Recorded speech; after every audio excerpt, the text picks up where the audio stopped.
Welcome back, guys, to the sixth episode of 11 o'clock with Yuvern. And Jihan.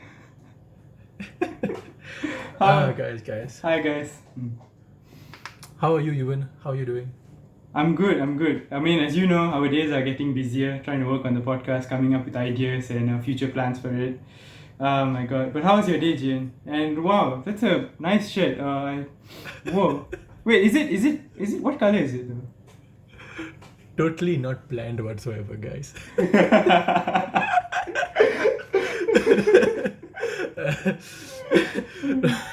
Just wanted to let you guys in on a little fact. Okay, so you know how there's this thing going on online, based on GTA Online, whether you're part of Green Gang or Purple Gang. For those of you who know what I'm referencing, I'm wearing a shirt that's iridescent. Okay, what does that mean? It means it has two colors when looked at from different angles. Okay, from one angle it's purple, and from another angle it's green. So that means I'm both green and purple gang. I'm on both of your sides. So fight for peace, guys, not for war. Nice.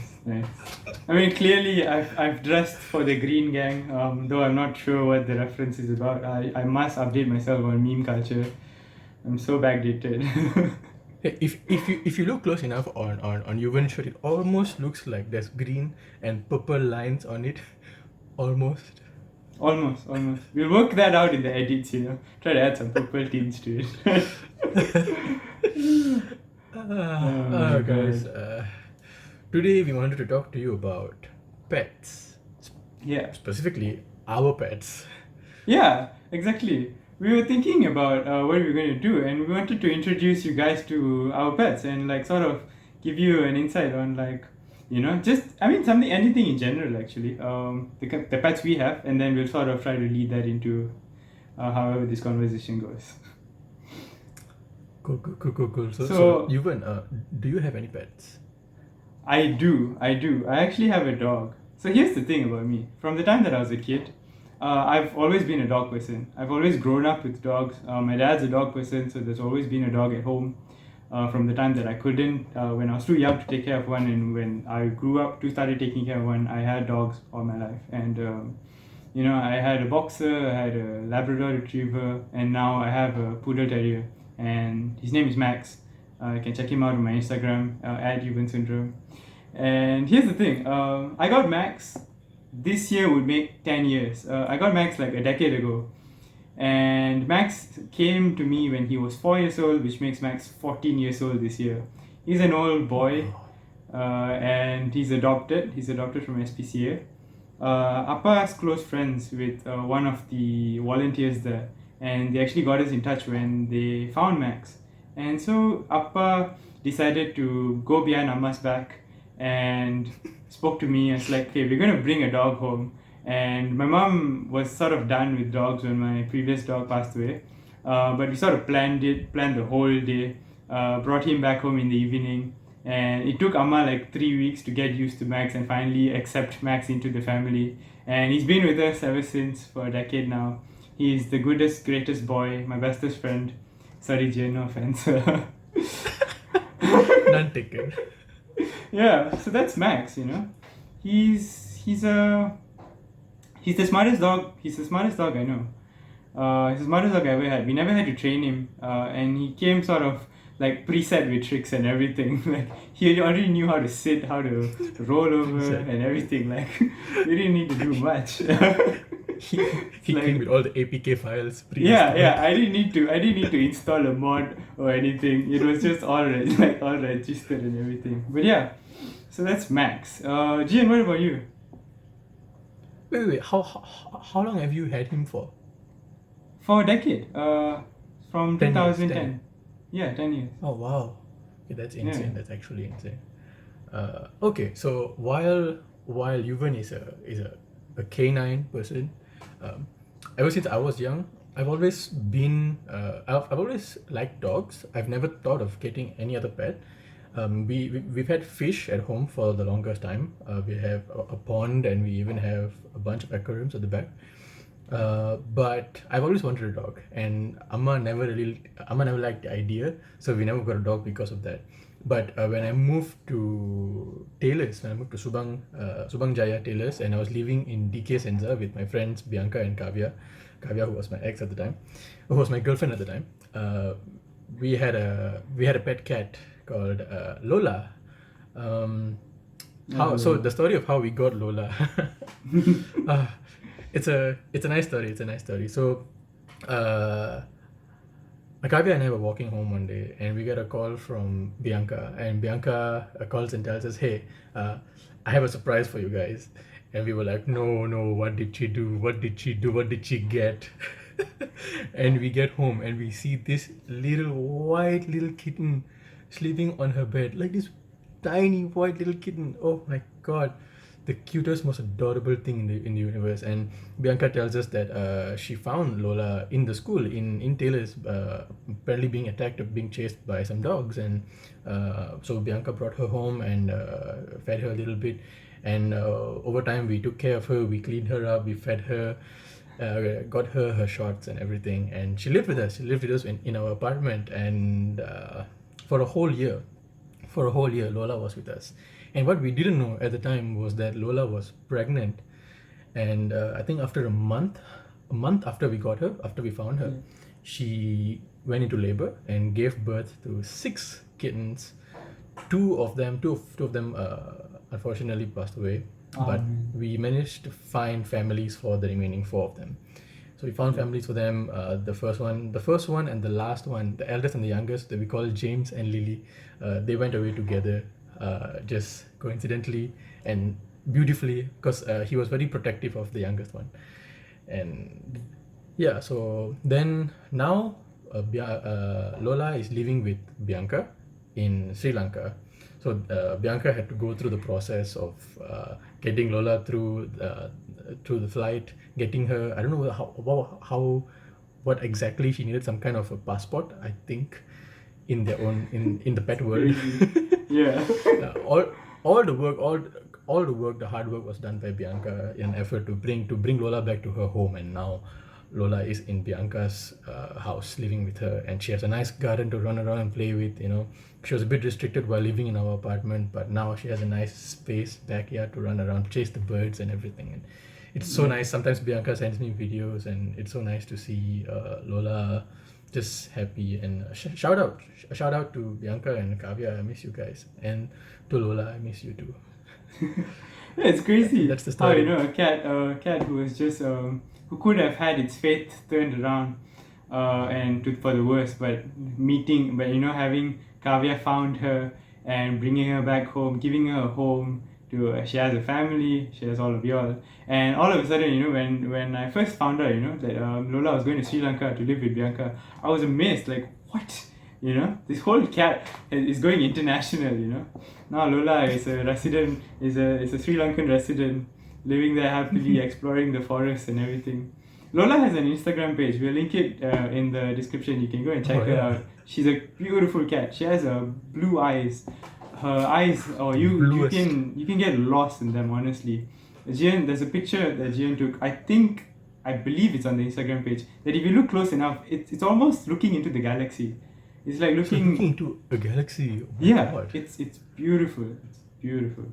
Right, talking about eyesight. So here's the thing. Max is an old boy, right? He's an old dog. So he has a cataract. So his eyes are a bit, his vision is a bit compromised. And he sleeps outside at night. Most of the day he spends inside with us. And there was this once where you and I went out. We came back a bit late. It was about 3 a.m. in the morning. And he dropped me off and I went into the house. The gate remote wasn't working, so I manually opened the gate. I went in to remotely close it from the button inside, but I forgot to do it out of pure carelessness, and I went to sleep with the gate left open. And I woke up at 7 a.m. with my dad screaming that you did not close the gate, and I immediately felt my heart sank so hard that Max wasn't in the porch. And given that his vision is compromised, what's going to happen? And I remember this vividly. It was the first day of Raya, because the first thing I did was put on some clothes, ran outside and started running around the the whole neighborhood. And a lot of people, there's a mosque right behind my house, and so a lot of people were walking around the mosque for the prayers in the morning. So I kept going around and asking everybody, like, hey, have you seen this white dog? And everybody, and that's just the funny thing, right? Everybody saw Max. Everybody recognized who I was talking about and said, yeah, they saw him. But they were like, every direction that they pointed me to, Max wasn't there. And this search went on for hours and hours, and my dad went on his own. I went on my own, and unfortunately, we didn't find Max. And I remember calling and texting Jian and all about it, and we were all devastated. And we were trying to figure out what we could do. Jian was in KL. You were leaving to KL the next day, so you weren't around. You actually called me. You called me, and I Yeah. got the call, and you were telling me. I think I was in the car on the way, and I didn't know what to do. We were already almost Yeah. reaching KL for something. I can't remember what it was, but Yeah. it was for something, and it broke my heart, and I was so worried. When I heard about Yeah. it.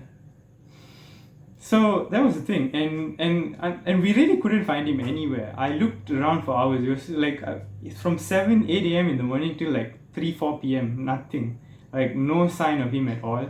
I got chased by other dogs, but I I didn't find Max. And we came back home. All the blame fell on me, of course. Everybody pointed the fingers at me, and can't blame them. It was my fault. So the guilt plus the fear of losing Max all tied in, and it was a rough day for everyone at home. And my dad couldn't take it. My dad's particularly close to Max, and so what we did was we all decided to take some time out and go out, because he said that he can't just sit at home with this feeling. He wants to go out and do something. So we go and watch this film. I'm not too sure what movie it was. Can't remember it. Mind wasn't there. It was just trying to distract ourselves from everything. Came back home, still no avail. We're slowly starting to accept the fact, that Max isn't going to come back home, whether he was taken away or anything. And I couldn't sleep that night. And my dad woke up really early in the morning the next day. And what he did was, he has a lot of friends around the neighborhood. So my dad speaks a bit of Hokkien. So he talks to all the neighbors around. And he told them, like, oh, my son, my idiot son lost our dog. If you see him around, let us know, put the word out and everything. And the word spreads around like fire, G. You have no idea. It goes around, like, I don't even know how quick it got around, but it went from one lady to another lady to another lady, one lady told the vegetable seller at the market, like, hey, my friend's neighbor lost his dog. Have you seen it or anything? Just let me know. And this vegetable lady says that, hey, there's a poster for a found dog at the market notice board. Why don't you go and see if that's the dog? And I was like, I didn't wait. When I heard the story, I was like, no way. And this lady goes and she sees the notice board, and it's Max. It's a poster of Max, a color laminated poster of Max, saying found dog, who's one, call this number. She tears the poster off the notice board, and she runs and she passes it, and it gets to our neighbors, and my neighbor says, oh, I found your dog. And my dad comes up running to my room and said, I found Max. And I look at this poster and it's Max, like all clean and everything. And I'm like, what? So we call the number, and this guy picks up and he says that, yeah, I have your dog. And we were like, where are you? And he's like, oh, I live right near the market. Why don't we meet in like half an hour, and I'll pass Max to you. So yeah, we get ready, we go there, we go to see Max, and this man comes down from Shoplat House carrying Max in his arms. And Max looks happy as ever. And here's the story. So what happened was, Max ran around and he found himself in the market, right opposite this man's house. And the other dogs from the market, the big ones, started attacking Max. And when this man saw Max being attacked, he started throwing stones at the big dogs and saved Max from the predators, per se. And he brought Max home, where he has a dog, and he kept Max with his dog. And the both of them ended up having a lot of fun playing together. And he gave Max a bath, he gave Max food. So Max was well fed, well nourished, kept safe while we were all worried sick. And my dad wanted to give him some monetary compensation for like everything, and he refused to take anything. He was just glad that Max found his owners back. And we brought Max home, and it was like a baby's day out, Max spent the whole 24 hours in a new home, enjoying himself, playing with other dogs and everything. Honestly, I tell you, the joy of seeing that poster, and my dad still has it kept safely, because it's a story to tell, it's a story that, whoa. Like, how did that happen? It's amazing. It's amazing. It warms my heart that there are people out there who Exactly. who are willing, to take. He took him in. He took care of him, gave him food, gave him a shower. It's Yeah. amazing. It's amazing. Oh my god. That was, thinking that Yeah. Max was going to be thinking about us, wishing, trying to find his way home or anything. But there he was, playing around with his other canine friend. Oh my god. He's downstairs now sleeping. But that's the thing, right, about pets. Like, they have such an impact on us that they build such a bond. It's almost, for me personally, it's almost like a brotherhood bond. It's going to Max. Recently, when times were tough, I would sit down with Max and have a heart-to-heart talk with him. And God knows if he understands me, but there's an impact. There's a brotherhood that you sit there and you talk to your best friend, or your like my elder brother in terms of dog years. Oh my god, that's amazing. While for you it was like a brother bond. For me it was like a father-daughter bond. I can't really explain. Yeah. Yeah, I genuinely did feel like Lola was my daughter. That I took care of her as though she were my daughter. And like I would sometimes scold her, and sometimes I would feed her. Sometimes we would clean her up, and we would play games with her. Oh my god, we used to run around the apartment, like in that cramped up space. We still ran around, like we'd hide behind the wall, and she would Yeah. when your face is there, and she'll walk. She'll freeze. When you hide, she'll walk, and then when you show your face, she'll freeze. I don't know. Oh, That's oh just my how god, it's cats amazing. play. Yeah. I used to just sit down and take like 1,000 pictures of her because her eyes are just so beautiful. That I used to just Exactly. if you look in my phone gallery, like there are thousands of pictures of Lola alone. Oh my god. Yeah. I got the privilege of meeting Lola. Lola was a very friendly cat, but here's the thing. Given that Jane and I are best friends, I'm not a cat person. I'm very far from a cat person. I'm very much a dog, fish, anything, but if it comes to felines, I'm fans of big cats like tigers, lions and everything. But I'm sorry, like I'm just not a cat person. Yeah. Because you would totally be fine, like petting a tiger. Yeah. This guy. I mean, if I could, I would. Oh my god. Damn. I think, But I mean, for me, I feel like I don't have a preference. There are people who are either feline or canine. I'm Yeah. genuinely okay with any animal, and maybe it's just me. I don't know whether it's a universal thing, but I don't mind having a cat or a dog, or a cat and a dog. yeah. Oh my god, I can totally vision you just living with cats and dogs and everything. Yo, I could live like alone my whole life, like with cats and dogs in a studio apartment. Yeah. Oh my god. Okay, so here's the thing. I've met Lola a few times, and I've played with her. She's very fun and she's very friendly. She doesn't bite, she doesn't scratch or anything. She's very friendly. Of course, she does the nibbling thing, but it's a cat, It's itty bitty nibbles. It's so cute. Little cat. I wouldn't call it cute. But yeah, so that's the thing. And Max has gotten the privilege of meeting a lot of my friends. He's gotten to meet Yo. my ex, he's gotten to meet you. We played in the field, and we Yeah. took a nice famous 5 picture. Oh my It's on god, the Yuvern's famous Instagram. 5 pictures. It's on both our Instagrams. Both our Instagrams, yeah. Yeah, it's a picture of literally us with Max right there, boldly standing, looking into the far future.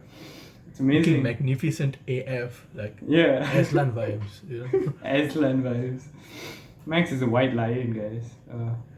It's weirdly a feline. Maybe you could say wolf. You're thinking the same thing. Yeah. Oh my god. Yeah, of course you're thinking the same thing. Wait. Does just out of curiosity, does Max have a full name? Like, is it like Max something? Oh my god, yeah, Max does have a full name. So if you guys don't already know, my last name is Sundram. So Max's full name is Maximus Sundram. Yeah. So nice. But that's the thing, because when Max came to us, he already had a name. His name was already Max. But we wanted to personalize it, We wanted to add a little touch. So we named him Maximus Sundram. And but you know what's funny, G? The older he gets, right, the lesser he comes when you calls Max, but he comes when you calls Yuvern or like any of the family members' name. Like if I say Yuvern or like my mom's name or like I don't say my mom's name, like Amma Appa, he like he looks up and he searches for us. But when you say Max, he ignores it. I don't know what it is. I call it selective hearing, He shuts it off when he doesn't want to. Oh my god. But Max is just such a good boy. Like I've only met Max a few times. I mean, I met him a lot of times. Every time I go to pick up Yuvern from his house, I see Max, and Max was afraid of me the first few times he saw me. I think even now, if he were to see me, he would be very scared of me. But he's slowly warming up to me, and once he warms up to you, you feel a connection with him, and he's such a good boy. you feel like you can talk to him, like, and he would listen, and he would understand what you're saying, like. Oh my god. Okay, well, here's my god. Here's something I'd like to raise to you, though. Actually, a question from us sharing all these stories about having pets and all. Something a bit more general, like caring for a pet. Caring for being that doesn't communicate the same way we do. Lola is never going to come and say, "I'm hungry, feed me." Max is never going to come and talk to me about how we don't give him enough attention, which is never enough, by the way. And things like this. Kind of like you and I. a bit. Yeah. Gotta follow the family trait. But that's the thing. When we talk about having a pet, a lot of people underestimate the responsibilities that needs to be taken on. It's not just about merely giving him proper meals at a time, or like keeping his hygiene up and all. There's so much that goes into keeping a pet. But honestly, I don't want to get too much into like this to become like a 10 like tips to take care of a pet. But the effort that you take to take care of a pet comes back to you 1,000 folds with unconditional love. And that's something that I don't think I've never gotten from any person, nor do I think it's possible to get from any person. Just unconditional love, and from a being that doesn't even speak the same language you do, but somehow the love exists. It's beautiful. I think it's beyond words. It's beyond words, and you can't explain that feeling. And sometimes when you're with your pet, and it's sometimes when you're having a bad day, or when you're feeling down, it's like they know, and they come to comfort you. At least Lola has come to comfort me plenty of times, and she has given me company whenever I was feeling lonely. She'll just come and sit with me, even if she's not feeling it. She comes and takes time to make me feel better. Exactly, and all it takes is that little gesture of just putting their face on your lap, or just rubbing it on you, and it's true. As science say, the dopamine rush that you get from just playing with your like petting your pet for a bit. It's amazing. It's beautiful. Oh my god, yeah. But I mean, for those of you who don't have the privilege of having a dog or a cat,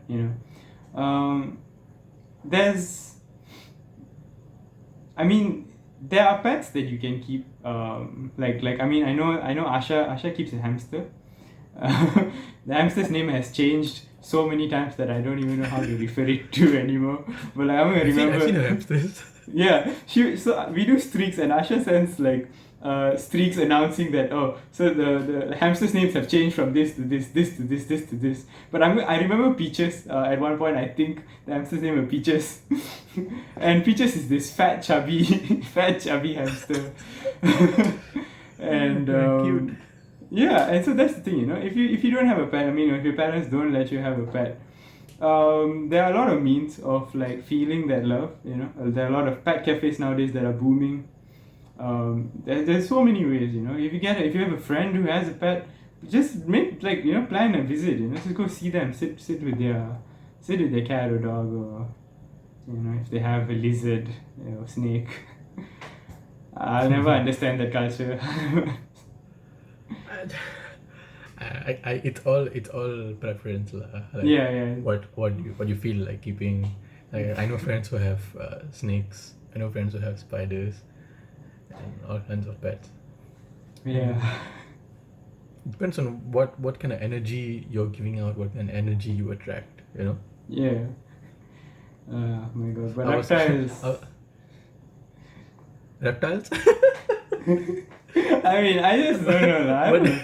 what do you have I have a- against reptiles? No, I just have a fear embedded in me with reptiles, Like, I respect them. But, like, you're not going to find me going, cutie snake, Like, that's not me. Like, Hey, do you remember that time? The time we went to, was it Entopia? Entopia, went and there was a snake Yeah. inside the glass. This one, and the guy who went to feed the snake, he was playing with the snake, like rubbing his Oh my nose on the god, head. yeah, he was you know, scratching the snake's nose. and the snake was just like,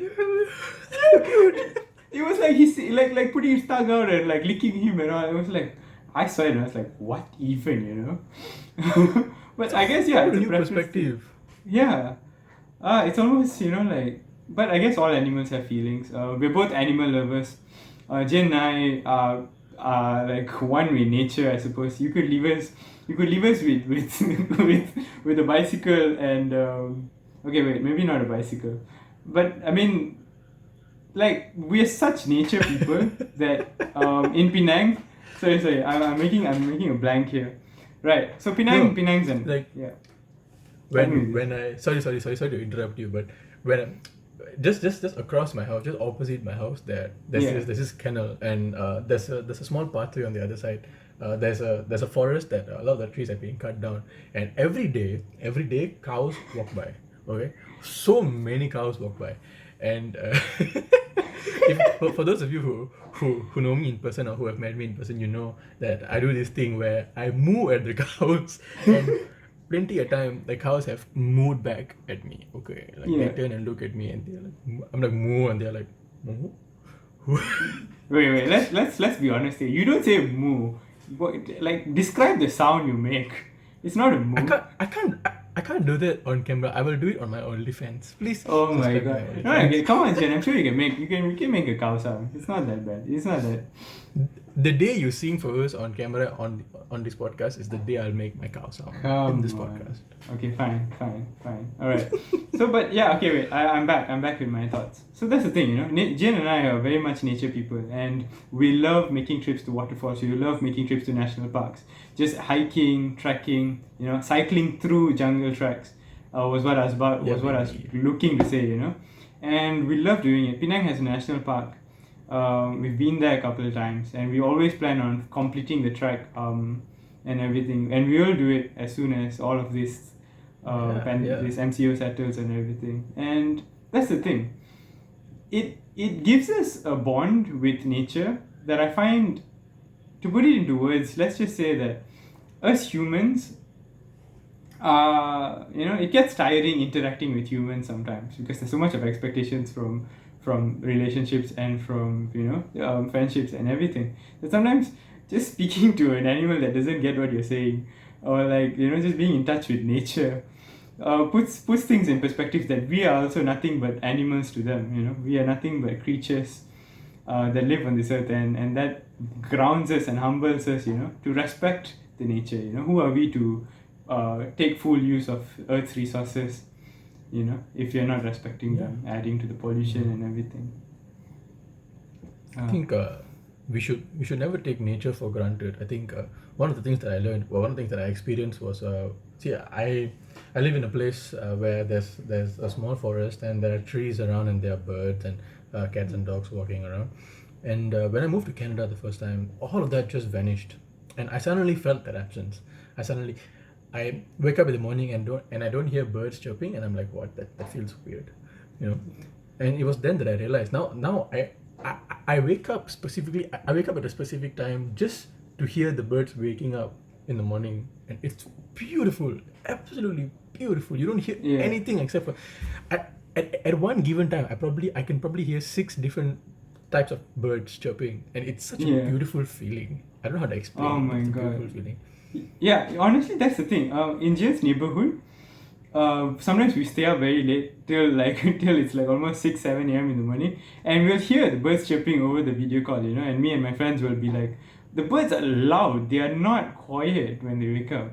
It's full on. Their bird song is amazing, and it's so rich and vibrant. It almost creates a whole mental image. You could see like a Disney movie, birds chirping around, nature starting up again. The sun is rising. The morning air, dude. The morning fresh air. So beautiful. I would like to express gratitude for having this privilege, for having been Yeah. able to experience it. I would never take it for granted. And I could go into a whole tangent on the energy, spiritual aspect of nature and animals, but that will take far too long. We are reaching now. We've passed the 30-minute mark of our Oh episode, wow. and Yeah. Today's episode was just very fun. just just before we end, like I wanted to Yeah. say something earlier, much earlier, but I totally forgot about it. But I want to just mention it that Lola's full name is Lola Sushi Pineapple. Oh my god. That's her Instagram. Her Instagram handle, Lola Sushi Pineapple. Why? Yeah. Okay, her Sushi is her middle name, Lola is her first name, and her last name is Pineapple because for all the people who lived in the apartment at the time had a last name, and all our last names at the time were Pineapple. I was Jihan, Prasad, Gnanasegaran, Pineapple, and so on and so forth for Bianca and Kavya as well. Oh my Yeah, I just wanted to god. mention it. This is funny little Lola, joke. Sushi, Pineapple, and Maxima Syndrome. Oh boy. Maximus syndrome. Yeah, I'm sure Max will pass his greetings and hope you have a great day. And G, you too, thank you for today. It's been an amazing episode. And so we're coming It's to been an end. amazing. Yeah. Yeah, thank you guys for listening to us up to now. We know it's Yeah. been a slightly long episode, but we Yeah. appreciate that you stuck around up to this time. And Thank you. yeah, till the next time, we love you guys. Till love you. tomorrow. Till tomorrow. Cheers. Cheers. But I don't eat mutton, so I just sort of made bread with toast. It is nice. Yeah. What did you say? You ate bread with toast? Yeah, no.